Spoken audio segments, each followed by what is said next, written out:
Siapa di sini yang ngerasa sedang dalam titik terendah? Angkat tangannya. Siapa sini yang sedang berada di titik terendah? Supaya nanti jadi titik terendah ya. Angkat siapa? Ya Allah, tawadu benar sini. Gimana lagi dan gak tahu mau apa lagi, benar-benar udah selesai gitu loh. Di kondisi kita yang udah semuanya ada di kita. Ya masalah, ya cacian, ya makin yang direndahkan, mungkin di keluarga direndahkan, mungkin di lingkungan direndahkan, semuanya ada. Kalau belum sampai di sisi situ, itu belum titik terendah Kak. Kalau masih punya utang 200.000 udah ngerasa titik terendah, itu masalah sendiri. Titik terendah itu dimana kondisi kita yang memang sedang dalam nggak tahu harus bagaimana gitu lah. Nah, saya pernah berada di titik terendah banget dalam hidup saya. Seakan-akan dari ujung rambut sampai ujung kaki tuh nggak ada lagi yang bisa saya banggakan, nggak ada lagi yang bisa saya buat untuk saya bisa berdiri tegak. Maka saya dan suami saya sebenarnya yang kasih lagu itu buat saya. Dia bilang lagu ini cocoknya buat bunda. Dan bila aku berdiri tegak sampai hari ini, itu lagunya. Kenapa? Karena untuk tetap berdiri tegak itu gak gampang. Dimana saya merasa titik terendah itu yang membuat saya malu, yang membuat saya, saya pernah loh ngalamin tidur di musola karena gak punya duit.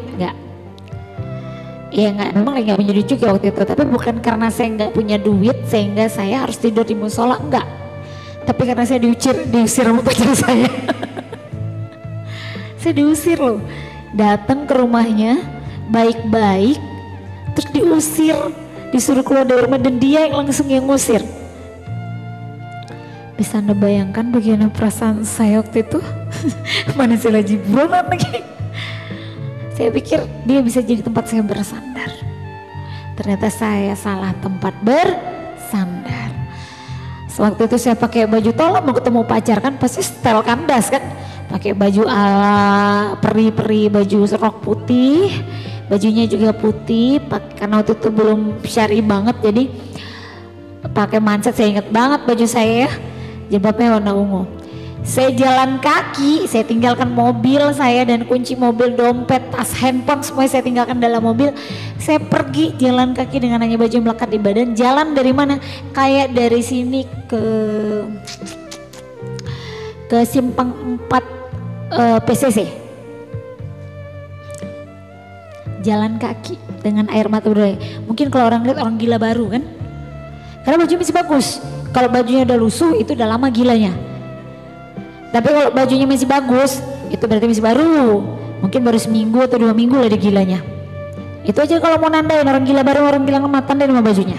Oke. Nah, tapi saya nggak ngomong serius, cuman air mata saya tunduk, air mata tuh ngalir, saya jalan, saya nggak tahu mau kemana, saya jalan aja, jalan terus sampai akhirnya itu menjelang asar. Saya ketemu ada masjid, saya masuk ke masjid itu.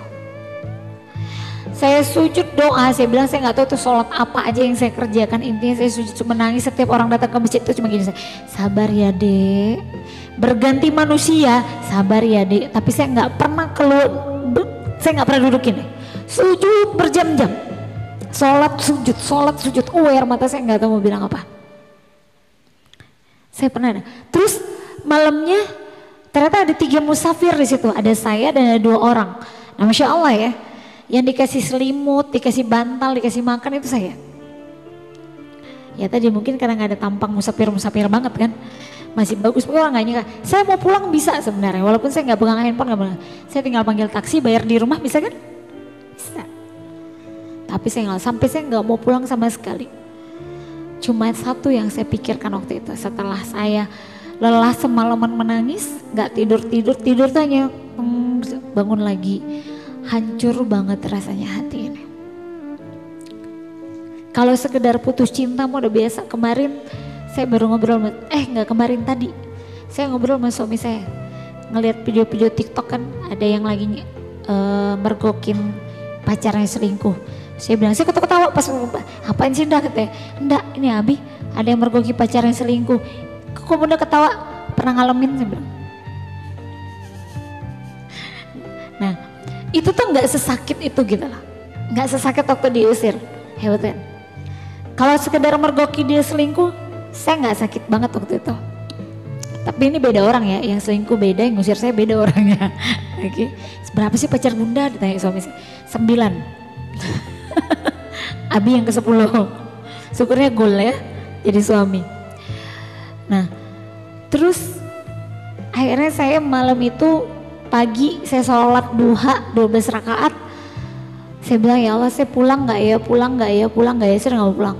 Saya kebayang wajah umi saya. Saya pulang pakai beca sampai rumah, mobil saya sudah ada diantarin sama pacar saya. Semua foto-foto kami yang ada di handphone dia hapus. Foto beliau yang ada di dompet saya diambilnya, dikoyaknya, dirobeknya semua. Gitu. Saya pernah di kondisi seperti itu Kak. Nah. Kenapa Kak? Oh ngajak. Dan itu nggak enak banget.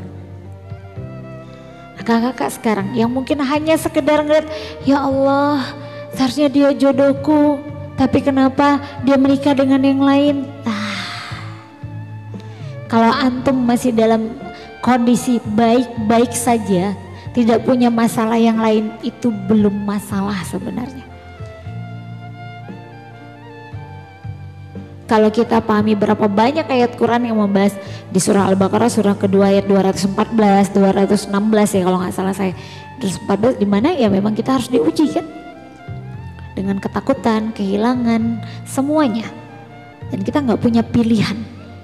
Kakak-kakak mau bilang, kenapa ya Allah saya terus yang diuji ya Allah, kenapa setiap orang yang saya senangin, setiap laki-laki yang saya mau dia selalu pergi dengan yang lain ya Allah, kenapa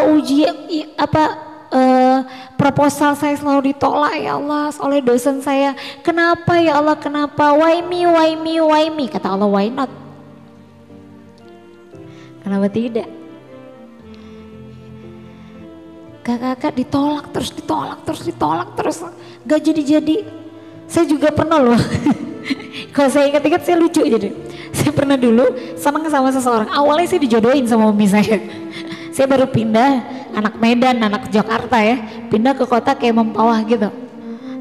Di Mempawah, saya berasal dari Jakarta, dari Medan, pindah terus jadi penyiar radio. Jadi pegawai di Pemda. Wah, jadi kembang lah ya.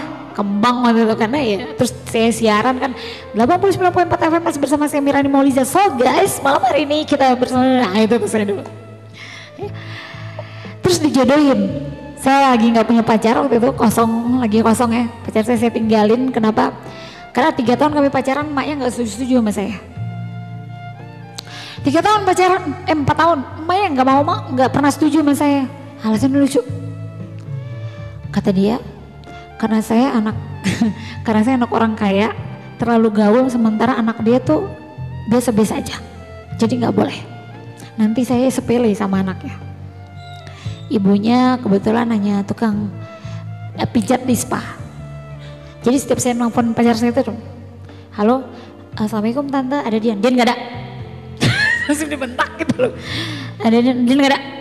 Akhirnya saya kalau nelfon saya suruh sepupu saya, tolong dong teleponin, bilang tanya gitu dulu tuh 4 tahun setia kan.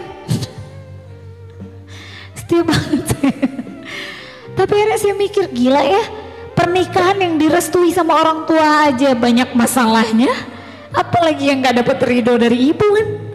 Jadi saya gak mau bunuh diri ya, saya gak mau ini, saya gak, udah saya bilang saya putusin, kosong, dijodohin sama umi saya. Nah umi mau jodohin iya nak, ada anaknya saudara kita namanya Bang Ian katanya, Bang Ian cakep gini.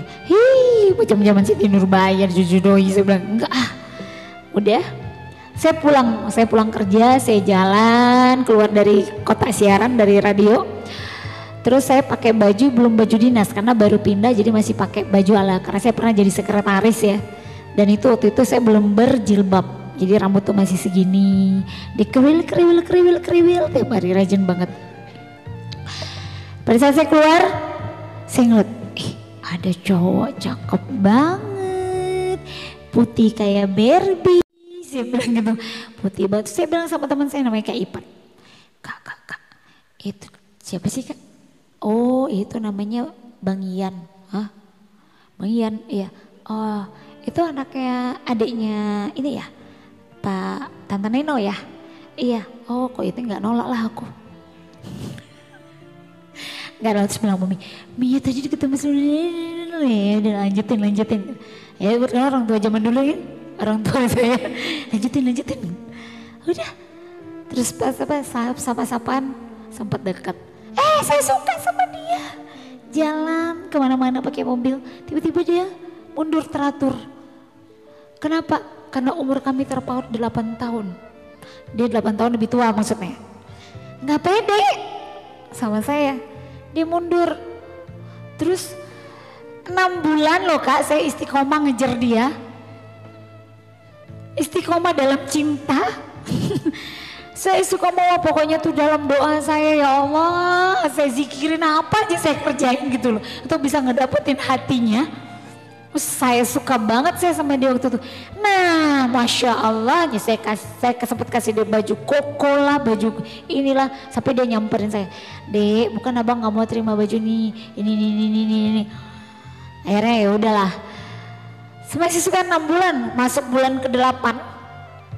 Saya lagi duduk di kantin kantor, dia naik mobil, terus nurunin cewek dari mobilnya. Ada iparnya bupati. Itu saya nangis teriak-teriak dalam kotak siaran Kak. Saya pernah ngalamin hal begitu. Sampai saya junjung Quran. Ya Allah gak mau lagi nangis karena dia. Ya Allah gak boleh lagi nangis. Udah junjung Quran. Gak boleh. Jadi kalau bisa mau nangis. Ada junjung Quran kan. Ya gak boleh nangis. Itu pernah saya lewati masa-masa itu loh Kak. Berapa waktu itu usia saya? 22 apa 23. Jadi makanya saya paham mana wajah-wajah yang lagi patah hati, wajah-wajah yang lagi tak jelas, wajah-wajah yang lagi di PHP kan, ya kan, wajah-wajah yang lagi H2C, tahu H2C? Harap-harap, cemas, dia suka nggak ya sama aku, suka nggak ya, dia ngeliat aku ya Allah. Masya Allah, tadi dia lewat loh depan rumahku, tadi dia lewat loh depan kampus aku. Dia lewat depan fakultas ya dia sih fakultas, dia kan fakultas A, ngapain sih dia lewat depan fakultas aku? Mungkin dia mau ngeliat aku kali ya.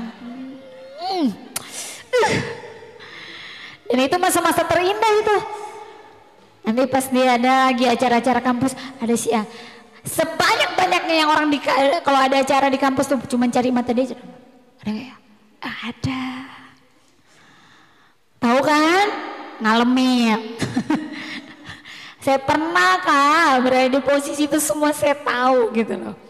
Nah, tapi akhirnya pada saat saya sudah menyerahkan, ya Allah terserah kalau ya Allah yang mau ngasih jodoh apa aja siapa yang penting orang.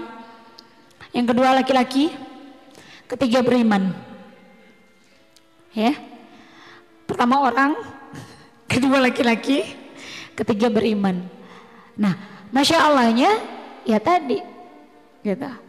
Titik terendah saya pada saat saya ditinggal kawin, hancurnya hati saya, ternyata menjadi titik terindah saya saat ini. Kenapa saya sempat berpikir mungkin kalau saya menikah dengan beliau dulu, mungkin saya nggak punya kehidupan seperti ini. Mungkin beda lagi gitu lah. Kehidupannya beda lagi. Saya menjadi seorang istri pengusaha, yang saya juga seorang pengusaha, tapi mungkin tidak terjun ke dunia dakwah. Gitu loh. Nah, saya mendapatkan jodoh yang kita sama-sama sedang berhijrah ngejar Allah.